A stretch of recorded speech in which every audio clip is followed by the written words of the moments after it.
Ay, believers, alam nyo ba noong panahon na wala pang ballpen, itong balahibo at itong tinta ang ginagamit upang makasulat ng libro?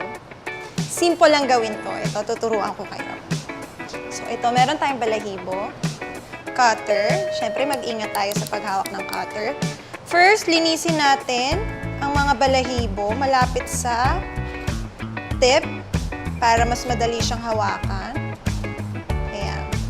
And then, syempre, the most important part, yung tip, try natin i-perfect yung pagkakat ng dulo. Ayan. Ayan. Tapos, bawasan lang natin ng konting-konti yung tip para mag-create siya ng ganyang shape. Ayan. So, subukan na nating isawsaw sa ink. Ayan. Alam nyo ba na ito ang ballpen na ginagamit dati ni Jose Rizal sa pagsusulat niya? Saya pala nito, no? Tada! Yan!